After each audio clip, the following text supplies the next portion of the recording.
Alors, dans un discours non philosophique, profondément enfoui dans les pensées, dans leurs enchaînements, dans le méandre de la pensée, et qui s'enchaîne en plus, sans une argumentation, sans une, effectivement, une réfutation,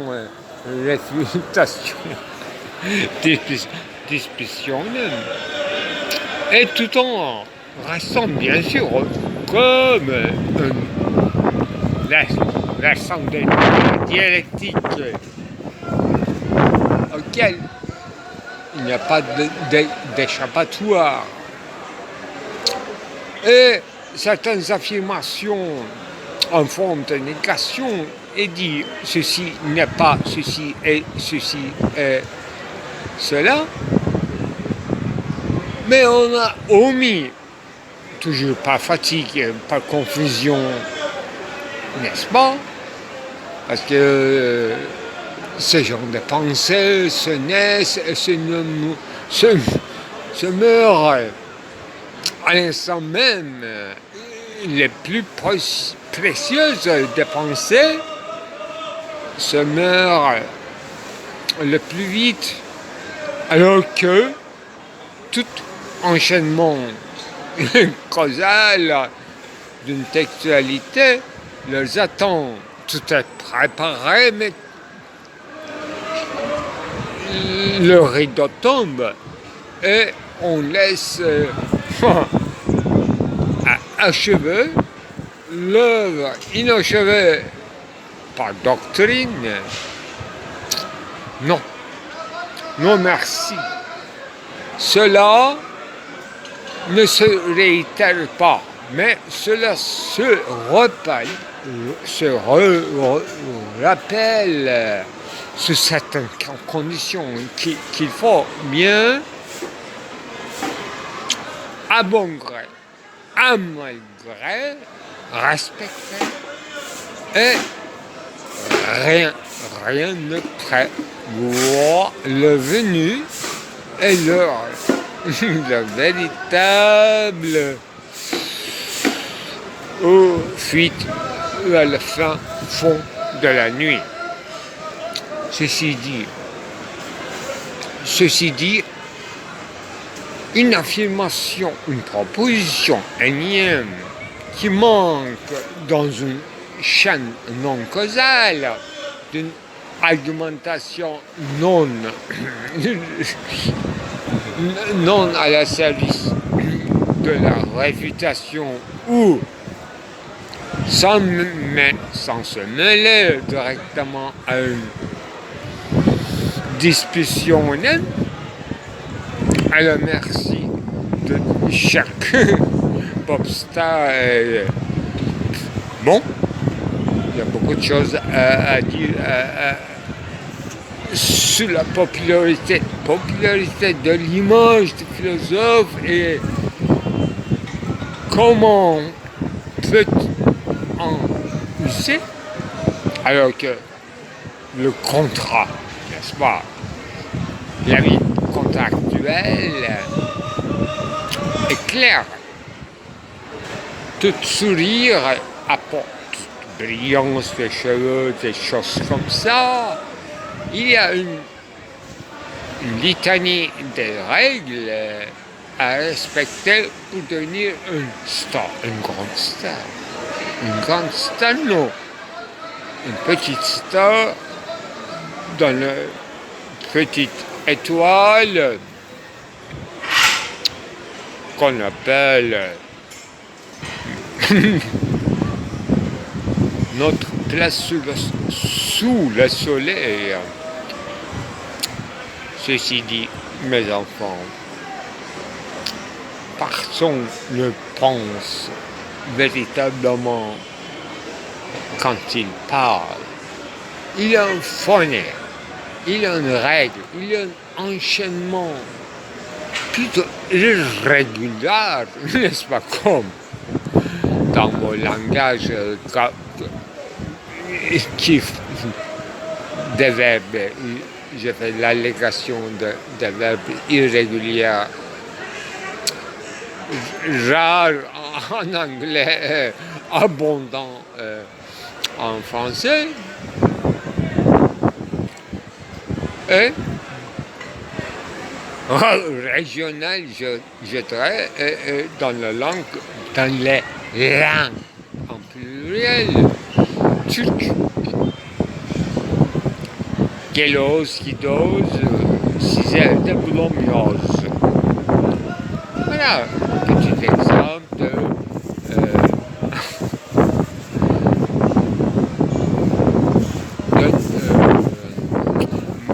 même pas d'accent. Ağız lehçe me donne location, topo langagière. Ah, alors, le sujet. Quand une pensée vous quitte, non, je suis sûr que il y a un certain cogito qui accompagne à tous mes représentations, c'est facile à dire, à tous mes incriminations, discriminations, mes jugements en général. Voilà. Quand ça n'est dans les limites de théorie de jugement. Et un jugement devrait, par principe, devrait être prononcé. Et si par une intérêt du temps qu'il faut évaluer la fonction dans un texte, cet éclaircissement en forme de proposition qui trahirait de fait même qu'il est prononcé sous une forme propositionnelle et non pas dans une blabla quotidien ou en passant. Voilà, c'est déjà mieux de dire en passant. En passant, c'est-à-dire sans s'apercevoir.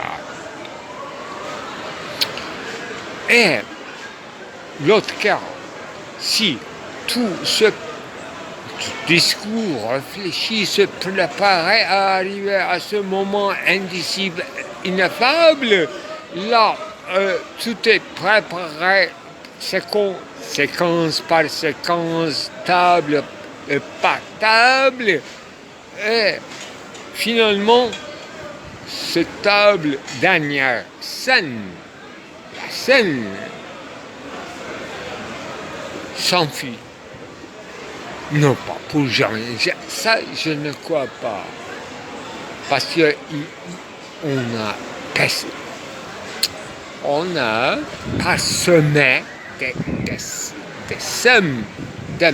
sommes sémantiques et des sommes d'insémination, de dissémination des grains. On a semé, dispersé, parsemé des grains. Grains au sens phonème, vocable, idée, référence, soit interne, soit externe. Ceci était arrivé déjà. Ceci arrive souvent. Mais comme un plan d'immense imaginaire. Imaginez une topographie officielle, un design urbaniste ou un partage, distribution des champs cultivables ou les champs là où la pêche est autorisée par des moments précis dont la chronologie se dessine et s'écrit dans des cartes. C'est ça le séjour, finalement. Le séjour humain. Toujours. Sinon, une certaine lecture de peinture par approximation de tonalité des couleurs et dans la musique, un certain chromatisme qui prépare le terrain et l'enjeu vient soit après, soit d'emblée. Ceci dit que ce propos s'enchaîne à une certaine déconstruction du concept de réitération dans la philosophie de Derrida, plutôt mise au clair de sa fonction épocale en une discussion avec la science, avec la définition de science, c'est réitérabilité. Mais cela ne reste pas unique, réussite ou l'enjeu de M. Jacques Derrida. J'en avais détecté un deuxième, encore plus introuvable, au sens où, dans le contexte duquel il ne se nomme pas, mais il est en action, en fonction, en continuel travail, au sens, à mon sens, freudien, luthérdien, de Arbeitung. Ça se travaille, mais ça ne se dit pas clairement. C'est ça l'enjeu. Et la politique profonde, si vous voulez, de la déconstruction derridienne. On va continuer. Il n'y a pas d'autre solution pour retrouver ce qu'on a l'impression d'avoir perdu, reprendre tout le chemin. Ce que je fais souvent, repérer les lieux où je passais et refaire tous ces voyages, trajets de nouveau, le lendemain, ou en plusieurs fois, comme une cérémonie, comme une commémoration, qu'on peut appeler une recherche. J'ai cité une fois la conte ou l'anecdote de Nassetinoja. Effectivement, si vous ne trouvez pas ce que vous avez perdu dans le noir, en fin fond de votre cave, alors vous le chercherez dans un lieu éclairé. C'est-à-dire que vous continuez à le chercher partout et nullement là où vous l'avez perdu. Voilà, notre question encore, erreur, y compris erreur de jugement. Et je vais essayer de donner plusieurs structurations des coordinates de l'erreur, situer l'erreur. D'abord, je vais vous donner le carré structuraliste qui viendrait de l'école quand même platonicienne. Et je vais parler de cette non pas suicide, mais parricide en ce qui concerne le père, paternité de Parménide. Donc c'est une topos philosophique qui se trouve dans le dialogue de sophistes. C'est déjà beaucoup et on a déjà beaucoup parlé. Et en passant, je veux dire que essayer de reformuler ces questions-là dans une série de cours intitulés Méontologie.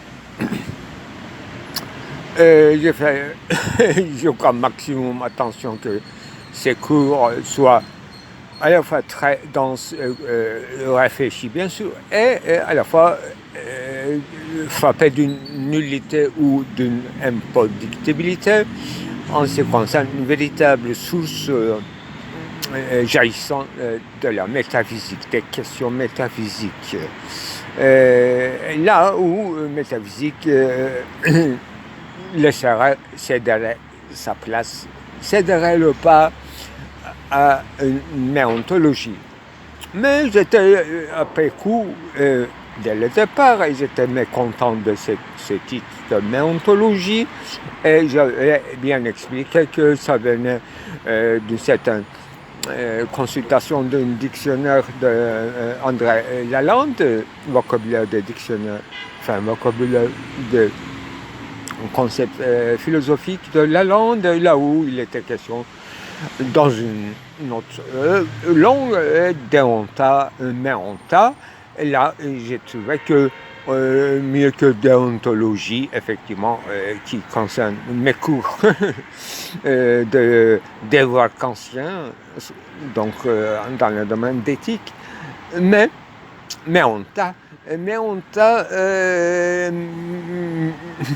je suis mécontent, je suis mécontent, et que j'ai produit,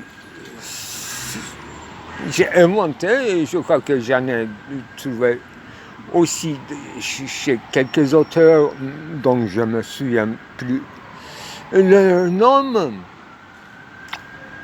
méontologie. J'étais mécontent parce que ça venait justement de non-être, méonta. Et on ne dépassait pas encore cette dichotomie d'être non-être par méridien. D'où le parasite qui est presque synonyme de suicide de Socrate ou de Platon, donc dans le texte même de sophiste. Voilà, question cruciale. Et l'erreur. J'avais dit que j'ai une structuration platonicienne d'erreur qui concerne être, non-être, apparaître, non-apparaître. Très simple, carré structuraliste. Si quelque chose existe, on est dans l'être. Et s'il apparaît, on est dans l'appareil. Il n'y a pas de problème, on est dans un phénomène.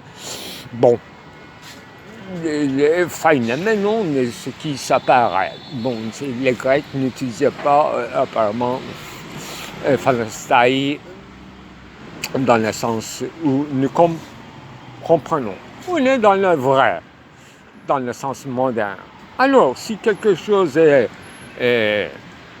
non-être, de l'autre non-être, mais il y a une apparition, il a donc prétention d'être apparu, alors on est dans le Schein, dans le sens de Kant.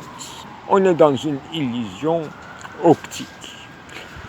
Qu'est-ce qu'il y a d'autre? Alors, s'il y a quelque chose de l'autre de l'être, mais comment savoir son ratio essendi, et nous n'avons pas son apparaître. Voilà encore ratio cognoscendi. Nous n'avons pas ratio cognoscendi. Nous n'avons aucun moyen d'accéder par la voie de connaissance à son être.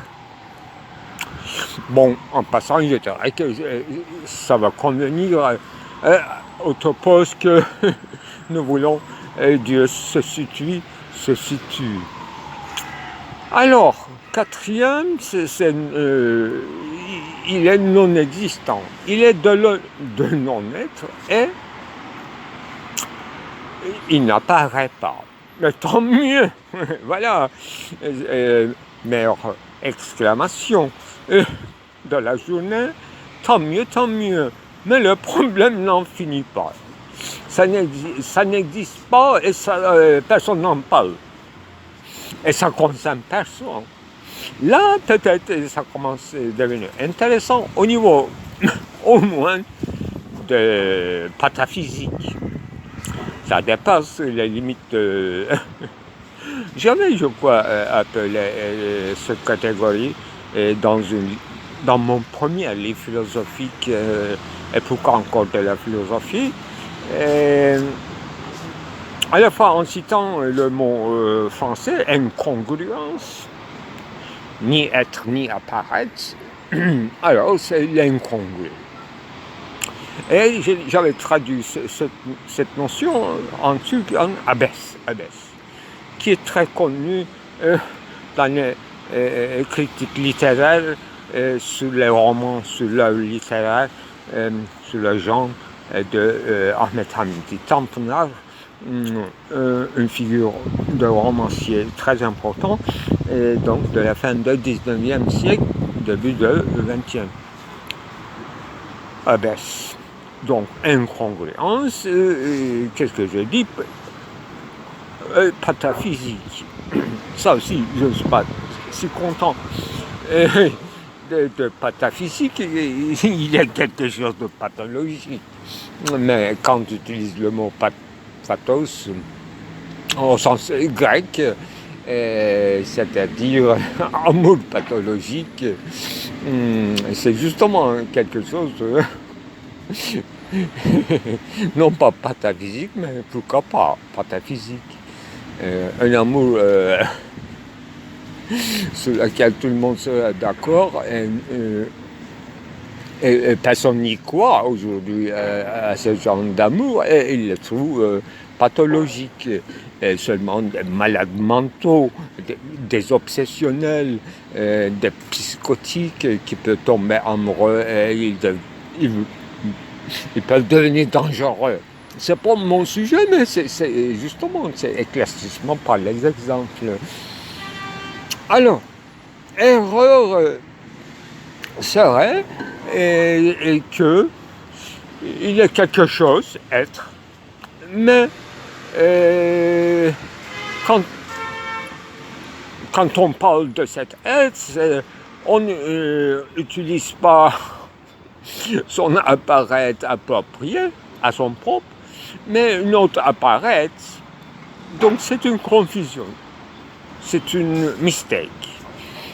Et c'est pas une véritable erreur, encore moins peut-être faute. On dit faute d'orthographe, voilà. Mais il y a une connexion, un passage possible à l'analyse de lapsus révélateur. Et apparemment, il y a un concept de traduction relevante. Bon, et comme il s'agit d'une traduction, n'est-ce pas? Passage de lettre à la parette, c'est une question de traductibilité, rendre manifeste ou manifester, formuler, éclaircir, relever. Voilà, c'est dans la chimie de toute philosophie. Alors, recherche en voie de la vérité, c'est à condition que nous ayons déjà un concept valable de vérité, un concept approprié de l'être. Donc, c'est dans ces eaux-là, d'abord, il y a des structurations différentes qu'il faut chercher la place topos de l'erreur, entre guillemets toujours. On n'est que dans une sorte d'exercice de pensée. Et je vais ajouter comme deuxième structuration, c'est une sorte de théorie d'ensemble, et donc,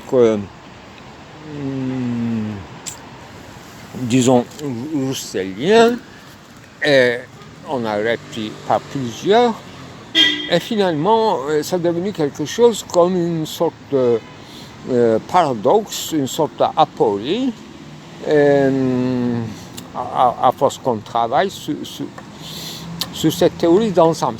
C'est-à-dire, c'est connu depuis au moins Socrate, Aristote, c'est un rapport de partie-tout,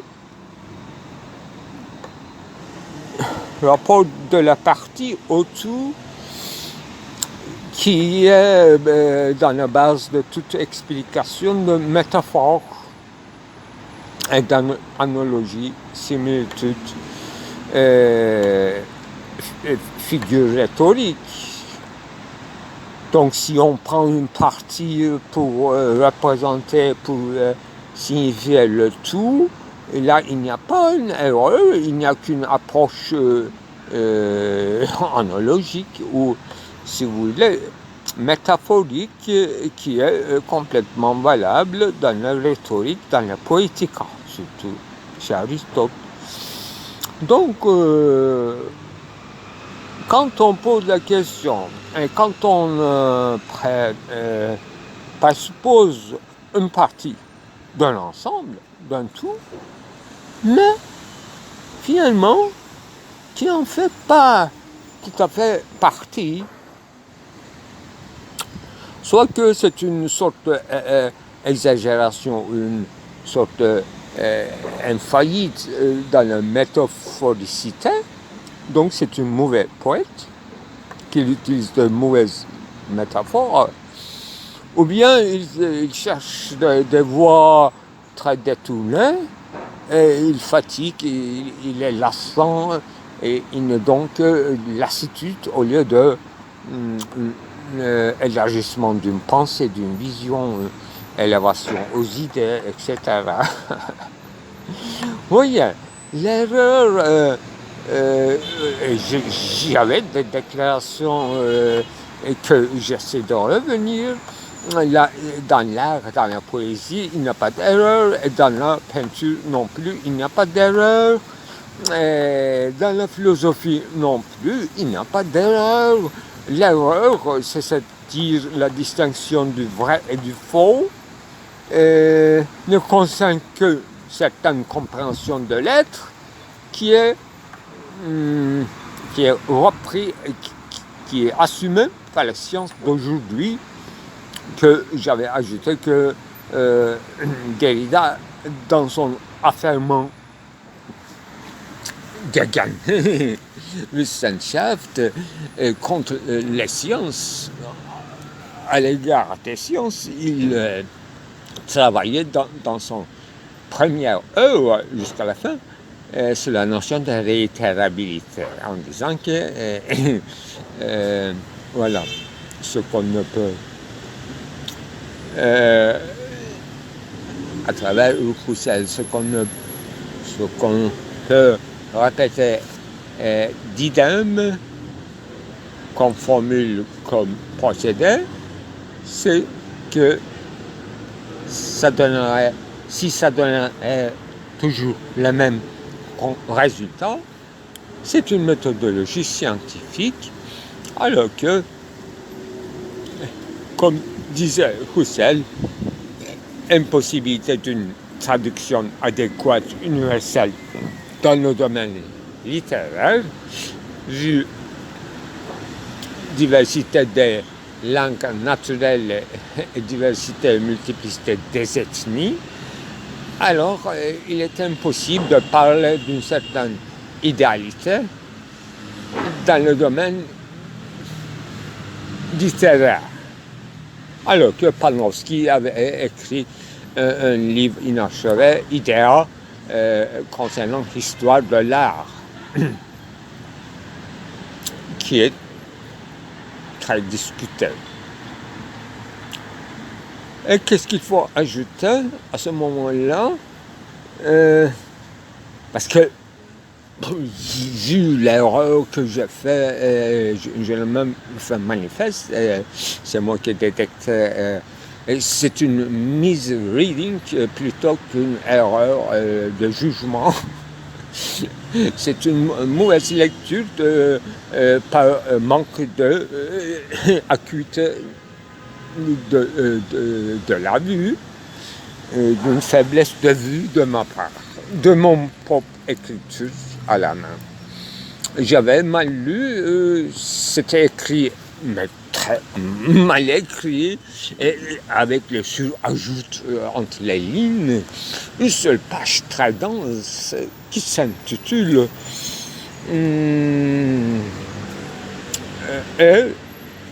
soit-il ainsi vos regrets, quelque chose comme ça. Et j'avais fait une lecture et j'avais publié à la fin de mon film sur une seule analyse d'un seul tableau de Orhan Oğuz. C'est la dernière donc séquence de film consacrée à la lecture de ce texte. Quel rapport avec avec ce tableau, à ce qui se passe dans le tableau, selon mes interprétations?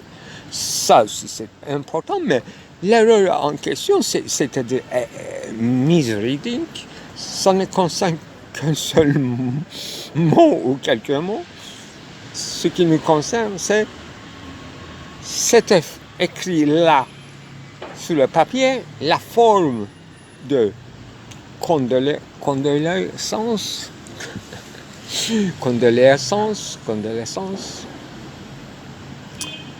et j'avais lu comme faune, la faune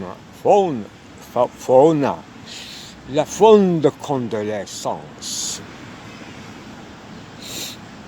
Alors on comprend bien sûr, si vous connaissez un peu Kant, quand un philosophe commence à parler de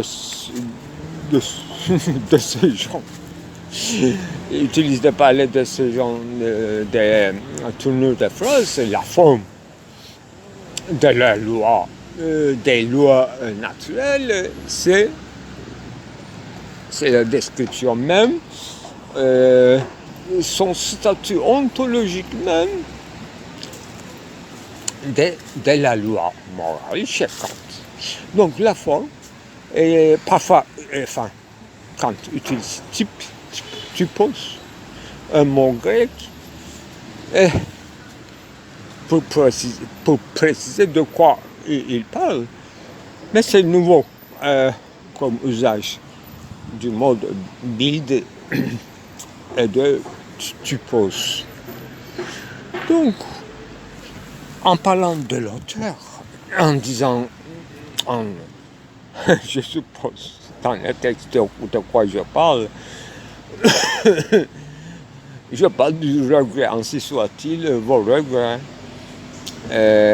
Et dans un texte qu'on parle de regret, et donc il y a un certain sentiment de repentir peut-être, il y a une certaine reconnaissance d'une erreur, d'une faute, une faute morale, vous voyez.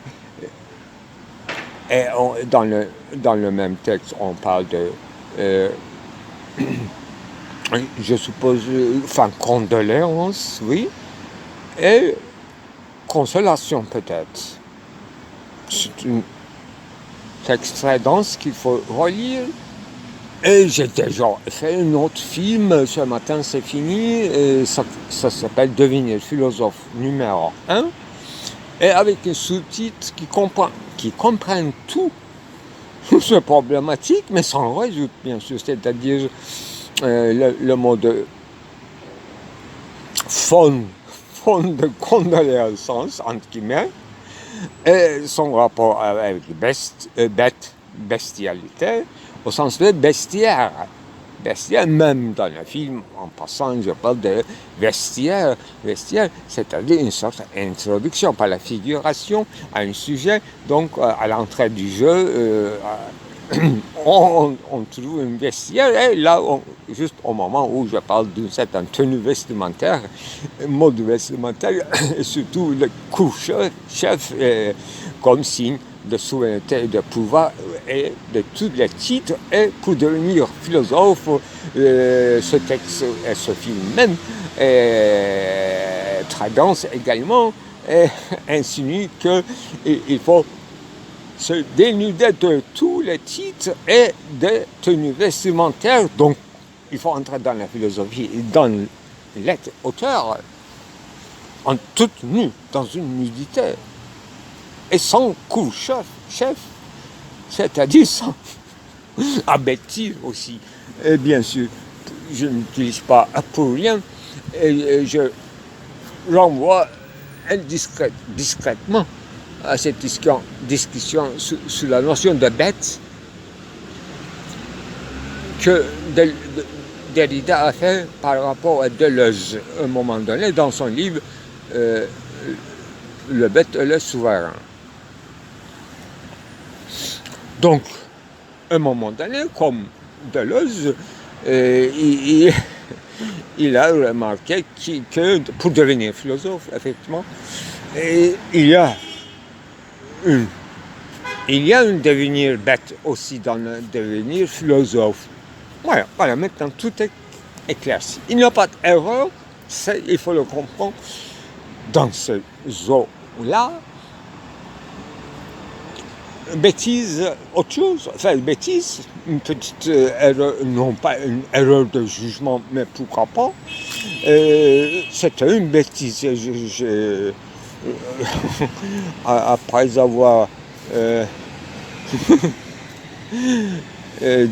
après être devenu pour moi-même surprise parce que je ne comprenais pas en écoutant mon enregistrement que je dis dans mon propre écriture passé par mon oreille à partir de mon enregistrement, l'enregistrement de ma voix qui lit mon propre texte et qui fait une erreur de lecture et j'entends comme fond de convalescence et je avouais que je ne comprenais pas pour moi-même et c'est tellement heureux de devenir une surprise, un secret pour soi-même.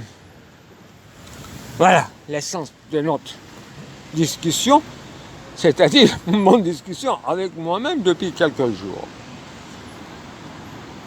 Et c'est un exemple d'abord de méontologie et autrement de la pataphysique. Et c'est une question tout à fait incongrue, mais le problème est qu'on est dans le centre de la vérité et d'une faute, d'un fait incontournable, parce que c'est déjà publié, dit, écrit, mal jugé par moi-même. Toute histoire du monde s'est faite dans quelques jours, à travers moi, en moi, dans moi, chez moi, dans mon écriture, dans ma peinture, et dans mon oreille, et dans cette circularité rompue de la sentence parlée qui passe par le médium d'écrire et d'enregistrement écouté sur la bande magnétique ou électronique, par une haut-parleur extra-voyeur. Et d'autre part, je voulais parler dans mon monologue intérieur de cette cogito qui accompagne à toutes mes représentations. Et ce cogito, qu'est-ce qu'il dit, ce cogito, même en dormant et en marchant, n'est-ce pas, comme en... c'était qui je marche, donc je suis... c'est Gassendi. Comme je suis péripatéticien, ça me convient avec Nietzsche. Alors, qu'est-ce que je voulais dire alors que je me prépare à un autre discours sur la chose de la pensée, c'est celle encore de la pensée, dans son historicité.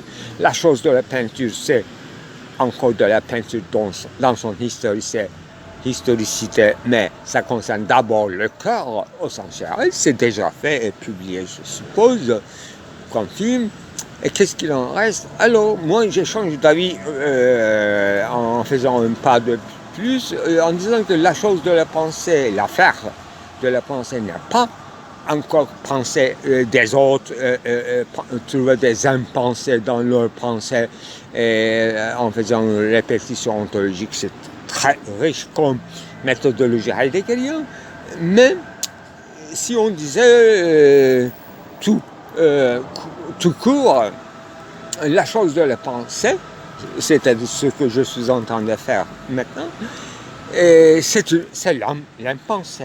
L'impensé au sens erreur de jugement, misunderstanding, misreading, mauvaise prononciation, malentendre, surtout dans mon cas. Je disais que philosophe n'est pas un barbare. Il a fait bien la gentillesse d'apprendre votre langue. Et donc, il y a un topos d'autrui étranger, c'est-à-dire vous, dans son intellect, et il traduit pour vous toutes ces objections, pour vous, en vue de vous, contre vous, pour vous. Donc il y a non pas un soliloque, la pensée, c'est pas un dialogue non plus, comme on entendait dans l'époque socratique, mais c'est une plurivoque, pourquoi pas, et ça concerne aussi, d'abord aussi, n'est-ce pas, première proposition d'Aristote, l'être se dit de plusieurs façons, et dans le titre, même dans mon film, j'ai dit que l'être ne se dit pas de plusieurs façons, malheureusement ne se dit pas de plusieurs façons, et la façon dont l'un est l'erreur. Il y a plusieurs façons. Je m'arrête là.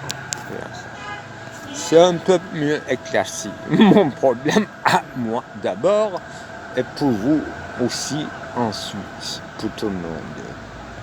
Alors aussi, j'ai fait un film à partir de ces 3 enregistrements concernant donc forme de convalescence ou forme de convalescence qui expliquerait la figure de philosophe qui est en deuil de soi, pour ne pas dire dans la ruine de soi, etc. C'est toujours dans le dialogue de Phédon, de Socrate, ce problème, et apologie aussi. Et si je faisais un film, il fallait ajouter comme image ou sonore, justement poétique, pour éclaircir le cas de rapport de partie et de tout, donc ce qui est grand, ce qui est plus petit, qui sera partie, et ce qui est plus grand, qui sera englobant, sera le tout ou l'ensemble.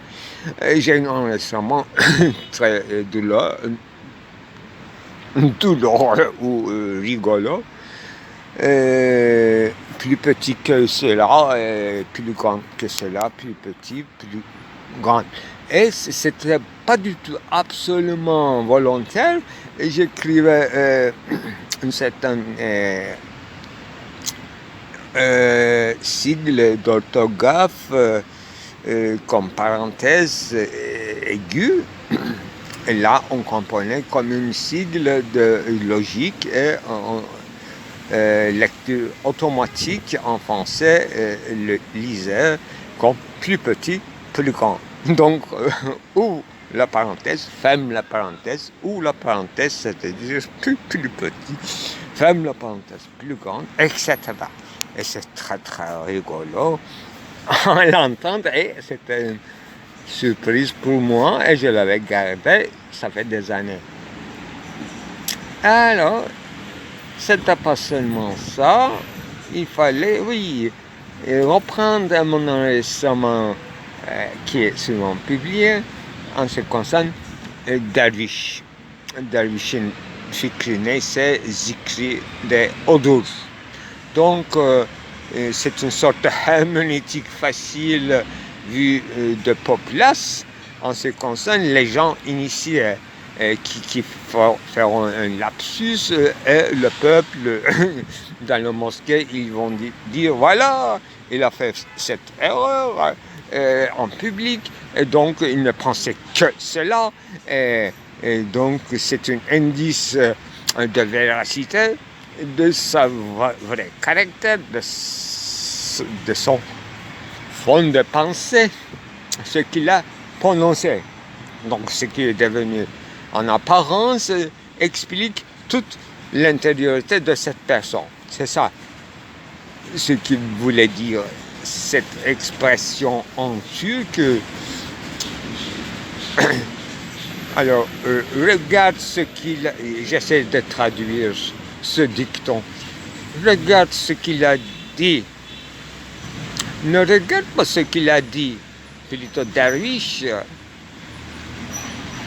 pour comprendre ce qu'il a dans l'intériorité de sa pensée, mais non pas ce qu'il n'a pas dit, non être, non apparaître non plus, mais ce qu'il a échappé sans vouloir par sa bouche. Donc c'est une sorte de logique de lapsus déjà dans ce dicton turc très vieux, beaucoup plus avant que Freud, et concerne la véracité de Gemüt, du cœur, du cœur de Darwish. Et qui peut prétendre véritable intention d'une Darwish par rapport à l'humanité, par rapport à ce que Dieu veut de lui et des autres, etc. Et avec quel droit le populace aura cette facilité herméneutique d'aller de semi-apparaître, c'est-à-dire ce qui est zikr, ou bien il ne dit pas non plus les conseils.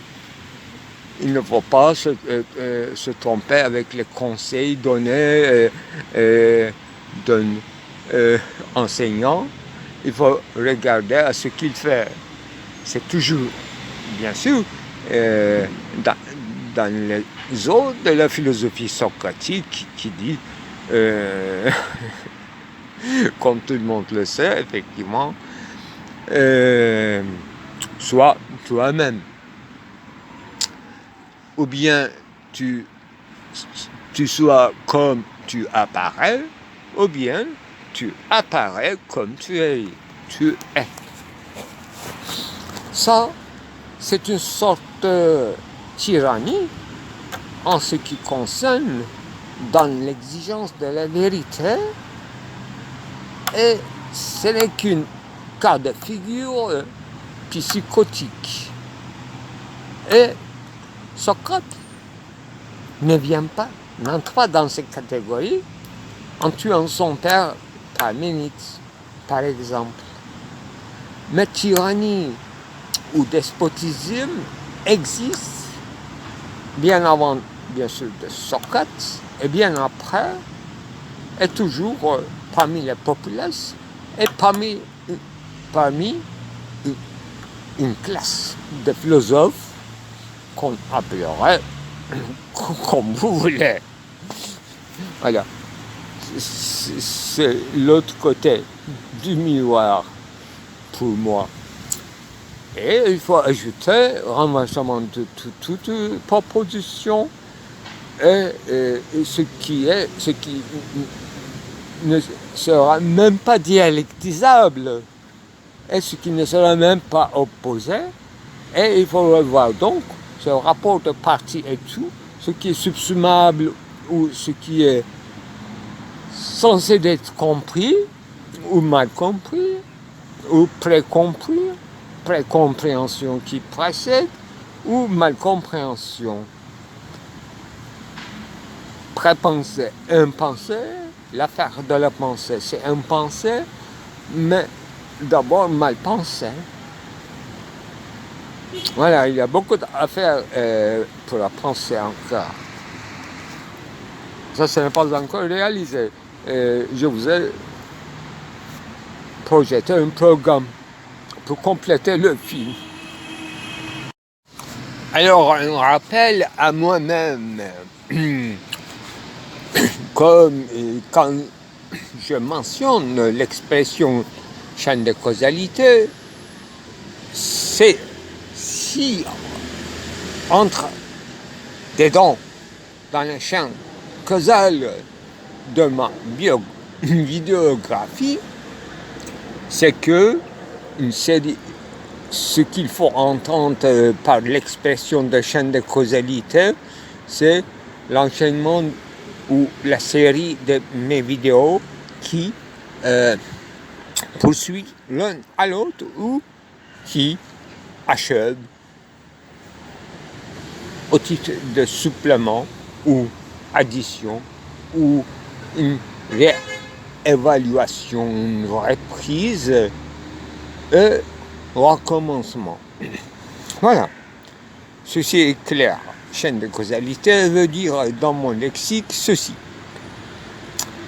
Et la bizarrerie dont j'ai souligné à l'instant même, en ce qui concerne cet écrit, c'était bien écrit, j'ai constaté, j'avais dit que c'était introuvable, mais j'ai trouvé c'est très compliqué, une seule page avec les additions supplémentaires, etc. J'ai dû corriger, mais c'est encore difficile à déchiffrer. C'est possible de taper en plusieurs versions, mais c'est déjà lu, mal lu, enregistré et publié. Le texte intitulé, je vous rappelle, ainsi soit-il, vos regrets, là où il y avait la question de une faune de condoléances. Voilà, j'ai dit correctement.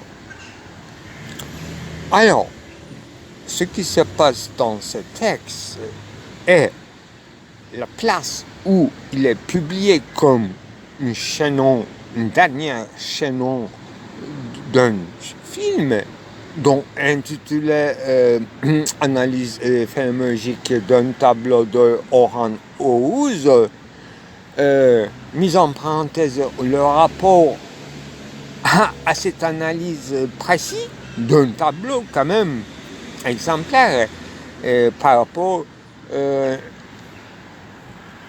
la manière qu'il met en clair ma méthodologie en ce qui concerne l'usage de la phénoménologie, au sens original du terme, de phénomène, ce qui apparaît, ce qui reste en retrait de l'autre, de caché ou non être pour l'instant. Vous voyez, c'est pas, je discris pour rien en théorie structurelle carrée, etc.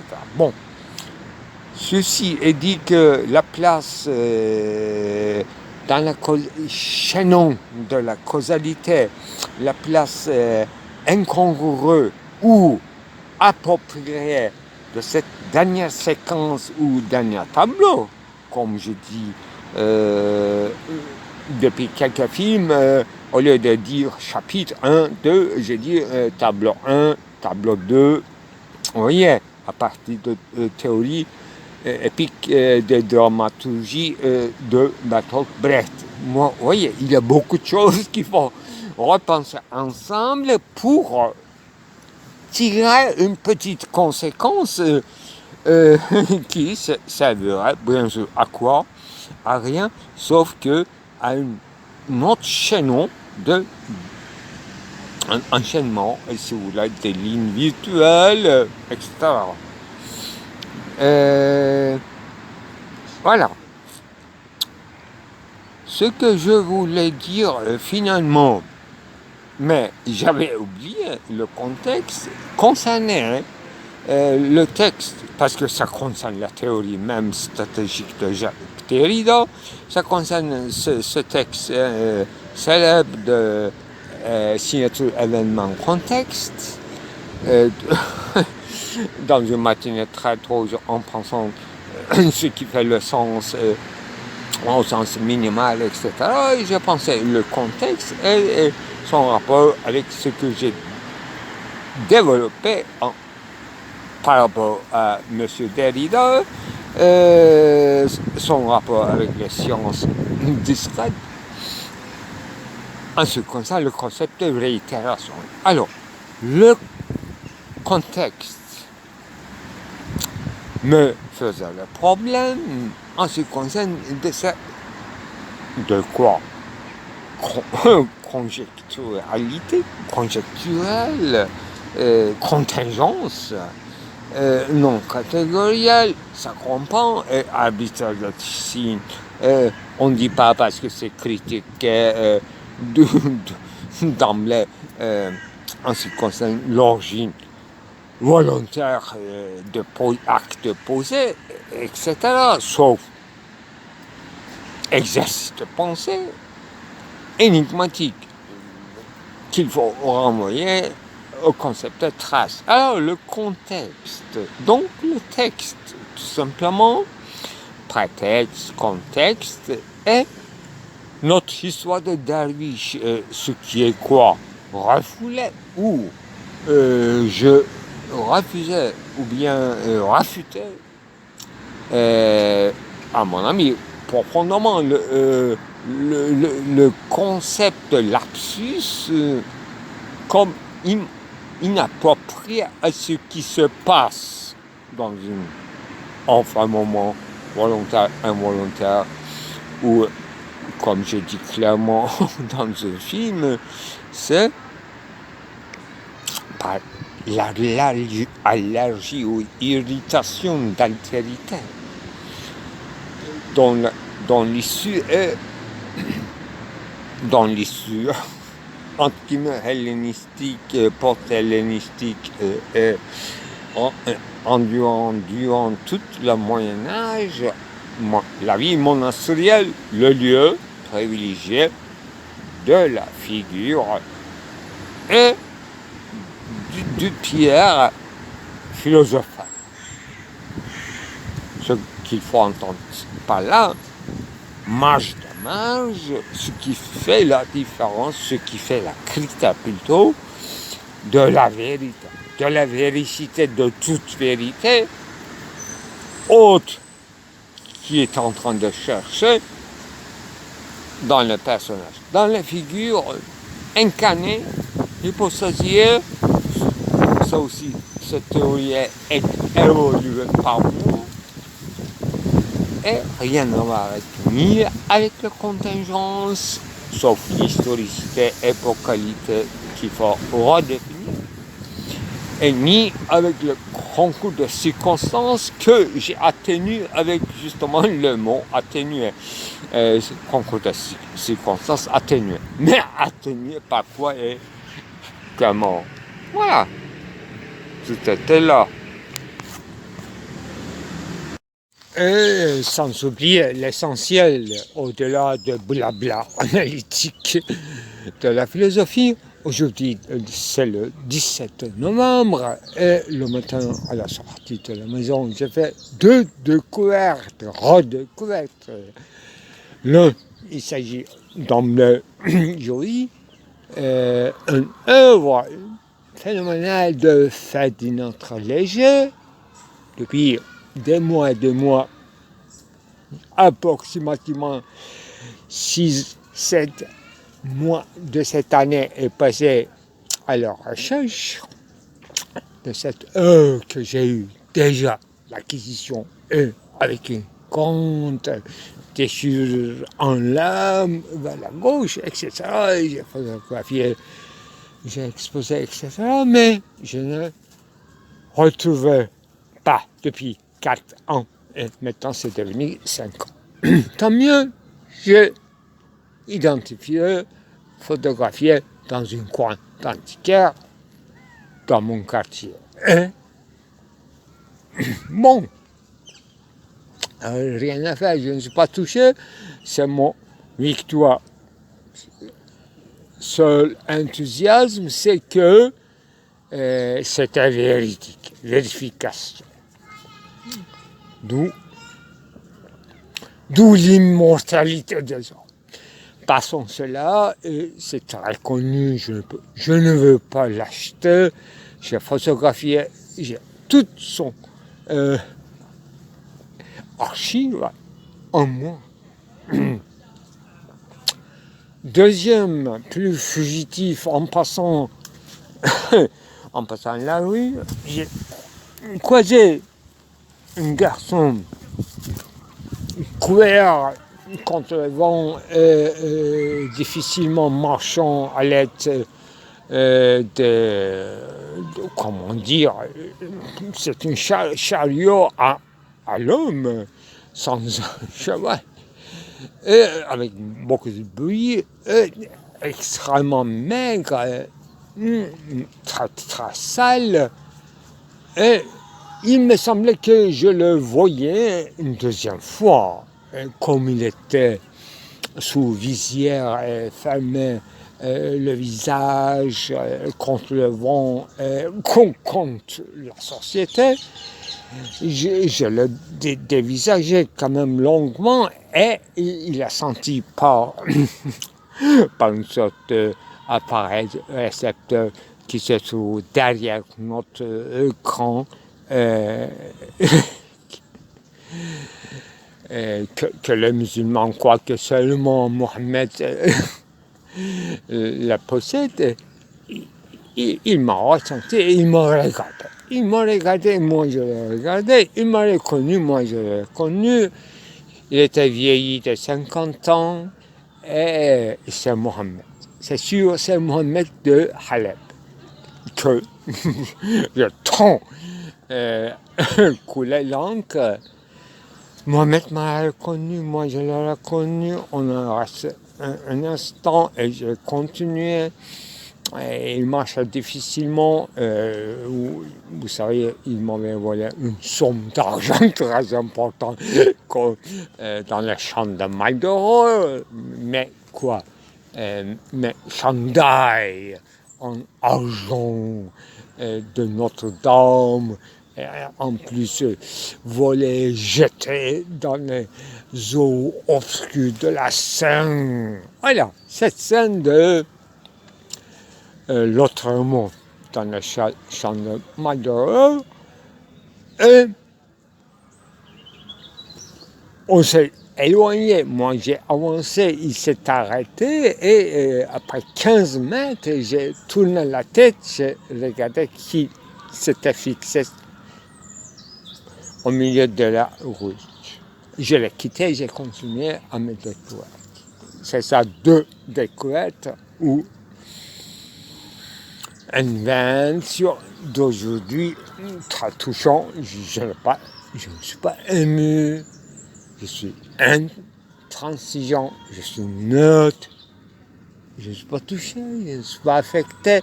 J'ai tant payé, j'ai tant, comme vous dites les chrétiens, j'ai racheté tout cela depuis longtemps.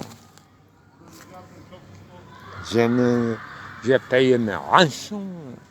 C'est eux maintenant. Ce dicton célèbre dont j'avais fait le cas il y a quelque temps, Dervişin fikrini zikri odur. C'est pas à prendre à la légère. Donc, monsieur le derviche, c'est-à-dire un moins, rien que moins que rien, moins qu'un moins, et c'est-à-dire quelqu'un qui se consacrait à la contemplation des choses profondes, pour ne pas dire saufond, non, pas encore. Un derviche ne se sent jamais mûri, satisfait, satisfaisante. Non, ce n'est jamais assez. Donc, il n'y a pas d'adéquation entre fikr, c'est-à-dire l'idée, et zikr, c'est-à-dire soit phonée, disons phonée, non pas logos, pas encore. David ne cherche pas logos, logicité, ce sont ses actes peut-être. Donc c'est un cheminement, acheminement vers la parole, pas nécessairement, parce que Darwish n'est pas obligé à parler. J'ai une anecdote que j'ai lue dans mon prime jeunesse,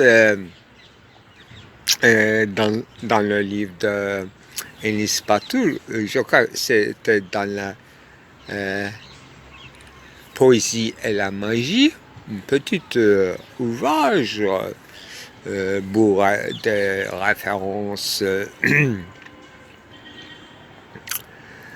très intéressant et qui m'avait marqué.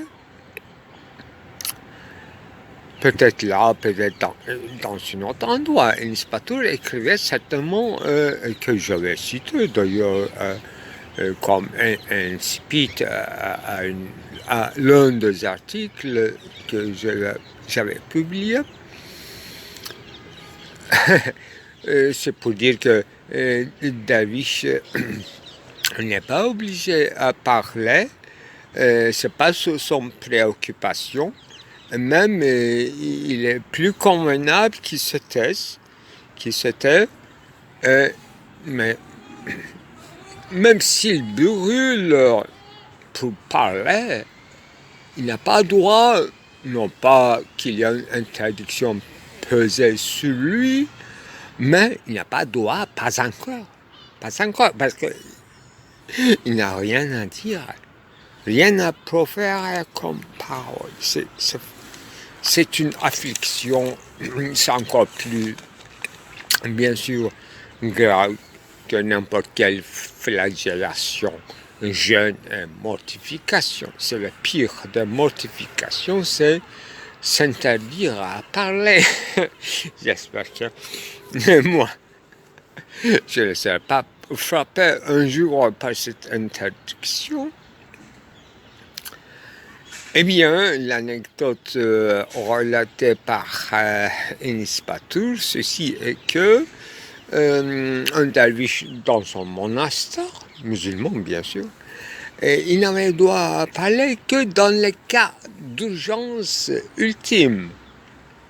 Dans le cas d'incendie, c'est pas la peine de parler pendant le tremblement de terre, mais pour sauver les autres, pour avertir la parole dans son usage inférieur, c'est pour la communication et pour sauver la vie à quelqu'un, pour l'avertir, pour sauvegarder. C'est ça, le principe très clair.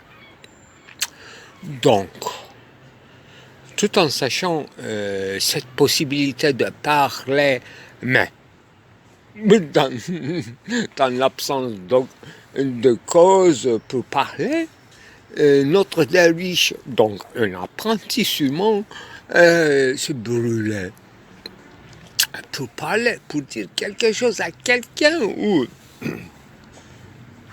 mais impossible à parler. Donc,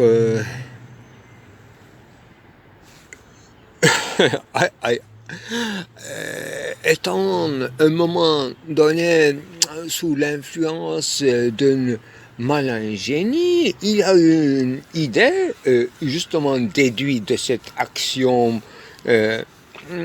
qui déclare l'interdiction, c'est-à-dire qu'elle ne parle que dans le cas d'urgence, alors, c'est-à-dire l'incendie, il a tout de suite eu cette idée géniale, cette ingéniosité de initier, faire commencer un incendie dans le monastère peuplé de moines. moins que rien, encore moins. Alors, donc il est un mensonger. Mais une fois, c'est pas la coutume, ça va, c'est une fausse alerte. Mais l'envie de parler, ne serait-ce que cette sentence, fuyez tout de suite, il y a du feu, etc. N'est-ce pas? Et c'était devenu une obsession pour lui.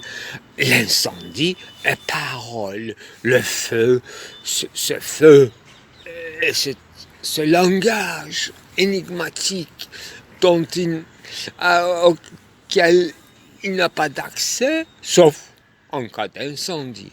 Donc, il était devenu, chez nous on dit kundaktu en français, je ne sais pas, c'est un incendiaire, je ne sais pas. Le pire des crimes quand même dans une communauté, dans des lieux si sacrés, si bien protégés, si bien entretenus comme les monastres pour les derviches musulmans.